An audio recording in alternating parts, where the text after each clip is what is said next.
Hello, all. Welcome back.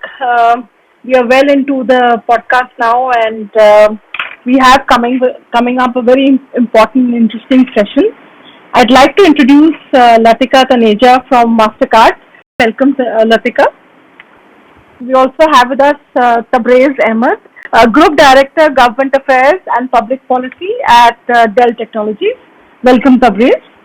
Thanks, Parul. You are bang on. No error. uh, Thank you so much, and thank you so much for logging in at the beginning and staying on. I really appreciate that. So the topic we're going to cover is actually in two parts. One is, of course, the public affairs trends. A brief look at the public affairs trends which are happening, especially in sectors like BSFI. And the second part of it is, of course, the use of data and technologies for effective public policy. Data is, of course, it's become a cliche, but it is true. It's the new gold and the new oil of the future, and it's obviously it's going to impact public policy as well. So I would like to remind everybody, please put in your questions in the chat box, and we'll be taking it up in about 20 minutes. And so I want to start off with Latika. Latika, could you share with us, according to you, how has COVID really changed public affairs in a area like BSFI? What do you see as the main opportunities and challenges for this sector? So basically, we have seen in times of COVID how, the whole situation changes by the day, by the minute. So what COVID has actually done is brought in the whole focus on data all over again. And as you rightly said, Parul, data has always been a gold mine. And it's interesting, and it's just not with COVID. We've just started talking about its importance. And whether it is about use of data when we are talking about creating policy and communications campaigns, or it is about use of data for marketing and communications campaigns, protecting data by the organizations, and also access to data by the governments, and this whole move towards data protectionism. So this whole data has become this huge conversation topic in the recent times, and we all know the importance of data and owning the data and the responsibility that comes with it. So when talking specifically with respect to public policy and corporate communications, I think it's always been about D&T. So whenever we talk about data, for me, it is always about decision making. And I was quite admiring what Ishtiaq just mentioned. And there's just one line that he mentioned, that it's not about governments making favorable policies for an organization or for the industry. It's about helping governments make informed decisions. It's about influencing the right decisions. So when we couple good thorough data with strong relationships, which have always been central to any good policy communication campaign, we influence public opinion and make informed policies that are always being key to the policy communication profession. And this is the reality which we are now more and more recognizing and embracing. And specifically when we look at COVID and post-COVID scenario, we have been seeing that a lot of strategic decision making in businesses require now a deeper understanding of global economic and political changes and how they are impacting business priorities, customer behaviors. And if you see some of the work that has been done in the vaccine space by the pharma companies, and also specifically since I represent Mastercard, we have always been advocating about use of digital payments, and we have all seen in the last 1.5 years how they have become paramount to our daily way of living. Not just about transactions, but also about how we have digitized our whole way of living. And that is something in terms of data we have always kind of expressed. So we've done studies on cost of cash. Nobody understood what did the cost of cash meant 4 years back. And now even if we say that, we understand that cash comes with its whole thing of protecting it, keeping it safe, infections through using infected notes. So this is something that that has come to the forefront now, but we have underlying data to support it. So what I'm trying to say is that data becomes the fundamental to what you can talk about when you're talking about building policy campaigns, communication campaigns.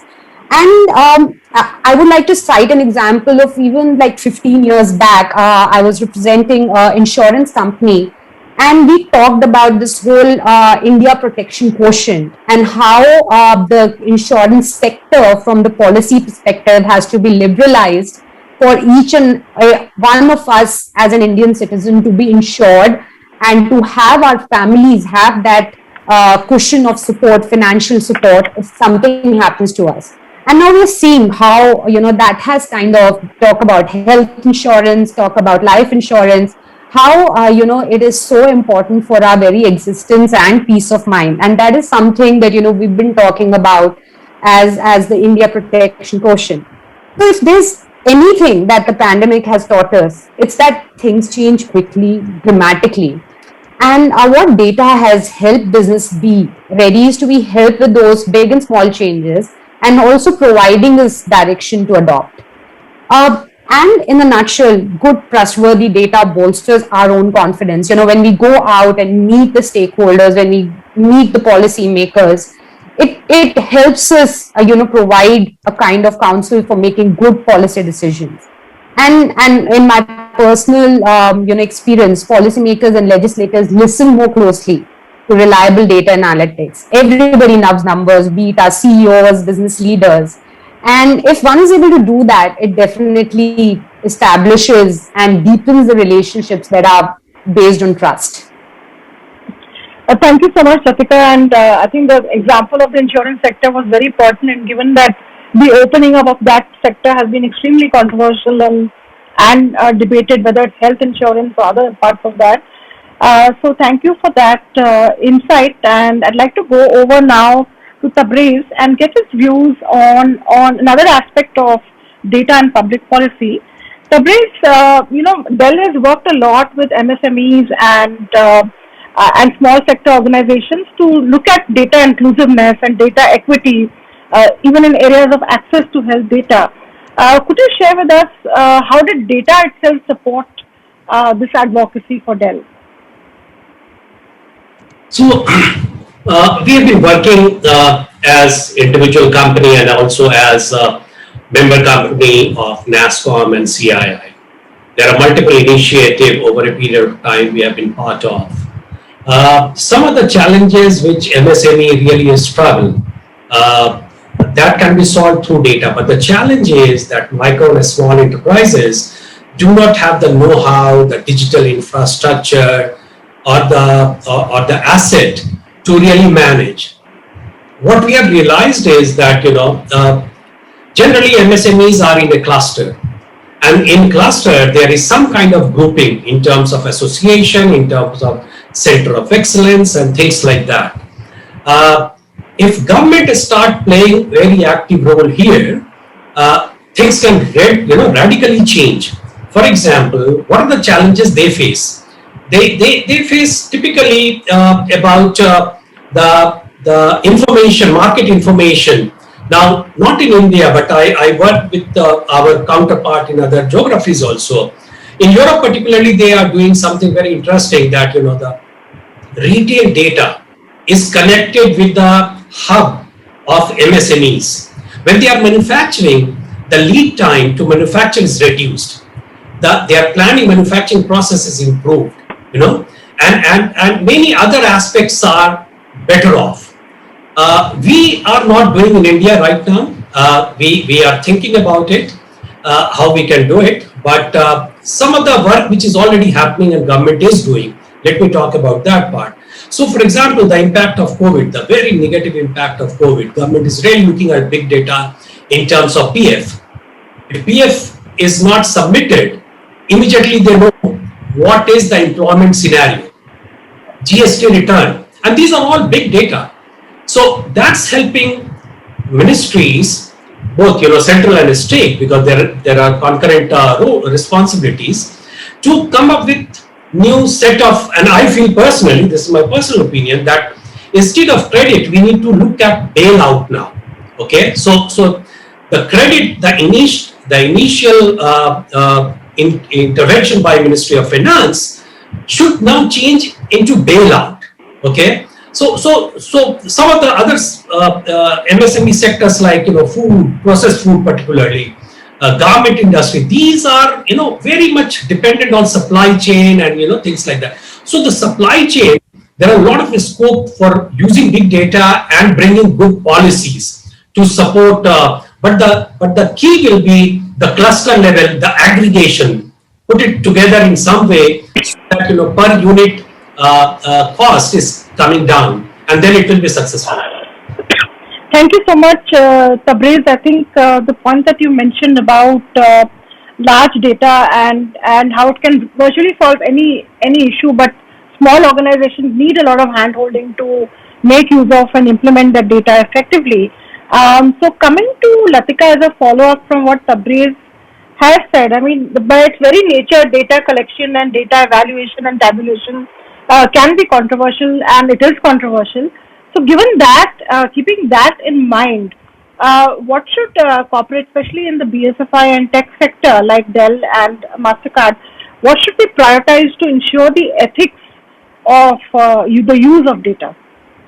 First Latika and then Tabriz. Yeah. So, as Tabriz rightly mentioned, in the Internet of Things, a lot of data is being collated and analyzed. And we are relying more and more on data shared by individuals. And as I mentioned before, with increased data reliance comes the real responsibilities. Consumers have become more and more aware and concerned about how companies use their data. In fact, I would like to quote the recent Harvard Business Review study, which MasterCard sponsored, that 72% of consumers surveyed said that they're paying attention to how companies collect and use their data. And nearly that many consumers believe companies are getting the better end of the deal when it comes to business use of their data. And we've seen the recent news reports, without taking name of the organizations, on how data can be misused and how we are becoming more and more aware about that. So as business leaders, we must do better. Especially if we push innovations, efforts to new levels. We have to take responsibility of that data. And when we talk about specifically to tech policy, I think that is becoming all the more important, because there is a need to change the narrative. There is a need to actually make people understand what kind of data as an organization do we gather. For example, when we talk about MasterCard as a payments company, we don't gather personal data. But as per some of the government folks, they were under the impression that we do gather personal data. So changing that narrative with this whole new importance that the data is gaining, it's about clearing those myths and about really taking full responsibility of owning the data and taking responsible use of it. Thank you for that. It's owning the data, and I've seen in India, at least that's my experience, at the person level, the idea of data is not embedded in you. I mean, a very simple example, in the offline days when you enter a DLF building, or they would make you write down your phone number and your name in those funny registering books. And frankly, that was not right as well. Why were they capturing our data at the entrance of buildings, for example? So I think data is something which is there in the activist mindset. I'm not very sure how much the everyday Indian relates to the use of their data. Tabriz, what is your view on that? So clearly there has to be a strong data governance regime. There is no doubt about it. Okay. A lot is said. Latika rightly mentioned it. So when it comes to data governance, who will have access, purpose, security, privacy, all those things need to be ensured. Okay.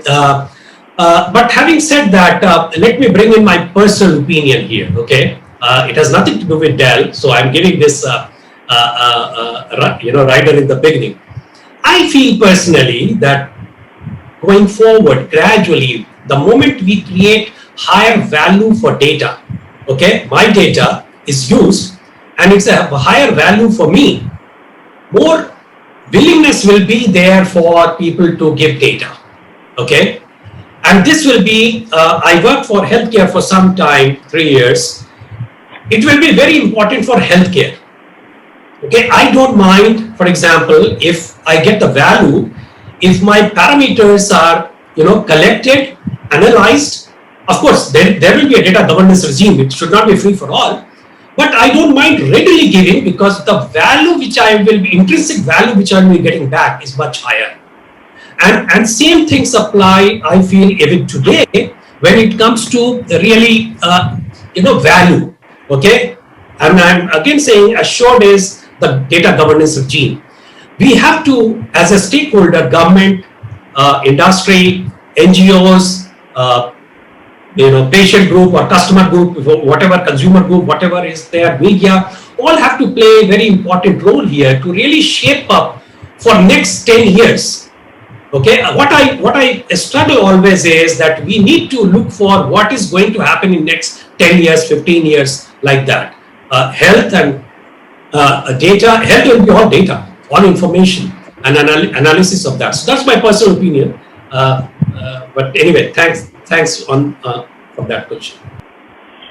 Thank you, Tabir. I think you made a really, really important point that a person's comfort with sharing the data is very dependent on what results they think providing that data will get to them, what usefulness. And of course, health sector and medical data is a prime example of how we can get online doctoring and the online medical system going for us, especially in today's world. So that's, I think, a very important point you made. Thank you for that. So over to you again, Latika, for a last set of questions. And I can see that already audience questions are coming in. So we'll take that in a bit now.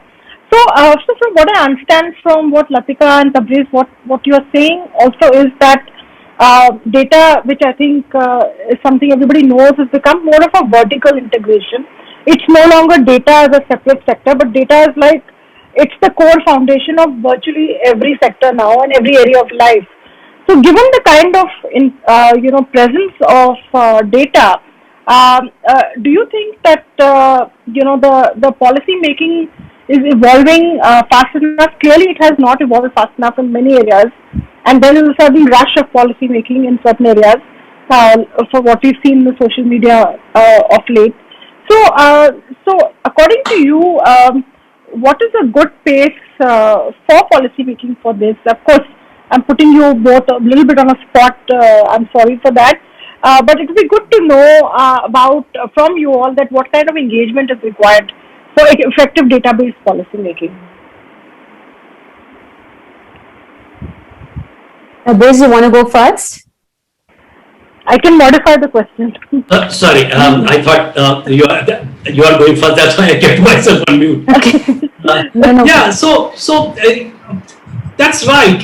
I feel that right now we are discussing and we are discussing a lot, and we are having positions, our own positions, okay, and that's to me creating a bit of I'm intrigued a bit that we should look at not today. We have to solve the problem today, but we have to also look at what is in the future. So government is looking at data altogether in a different way, and the whole question of community and nation, that role is coming in, which is creating a bit of a challenge for government also, because government will be much better off if they have more data from citizen, both the structured, unstructured, all kind of data.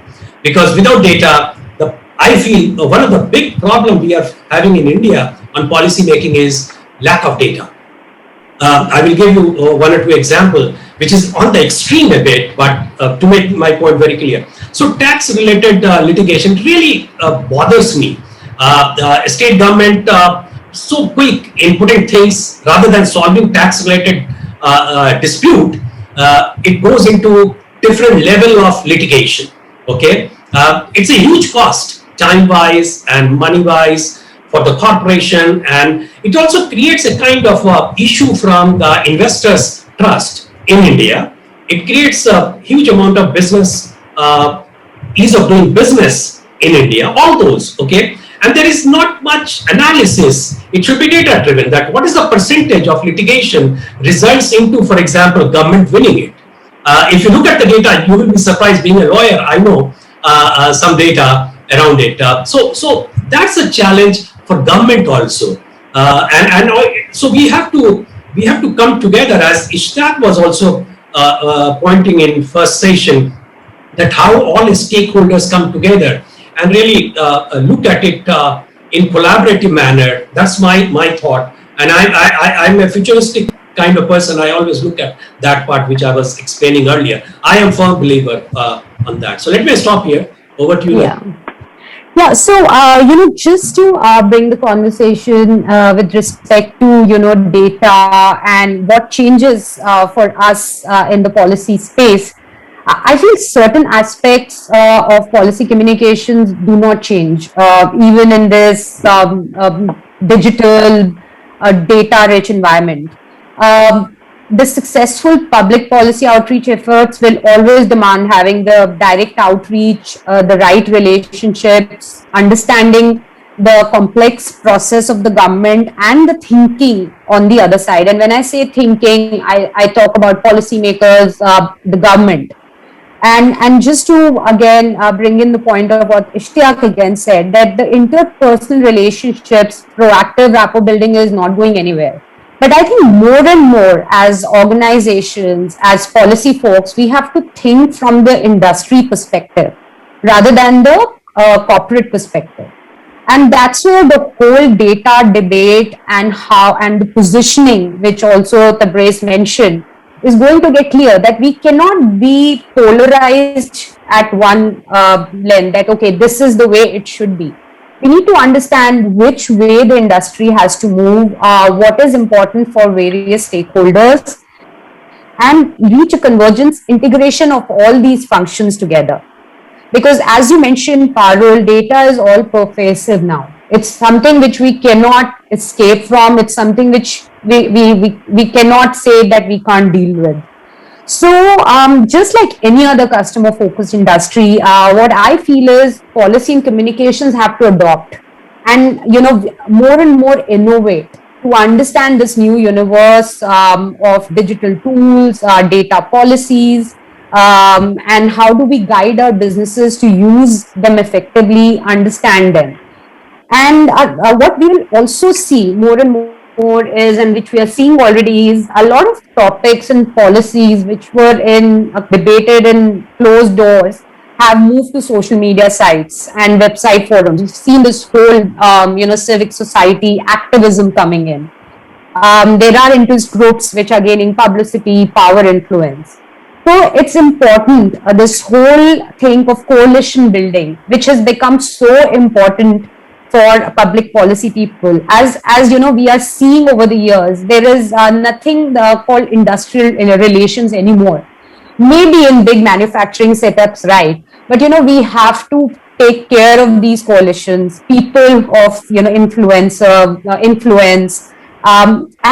through thorough data mining, and also, as I said, the traditional approach, we can focus on the 360-degree picture, which talks about both the relative strengths and the weaknesses of both the supporters and opponents alike. They are both important when we talk about building the right public policy.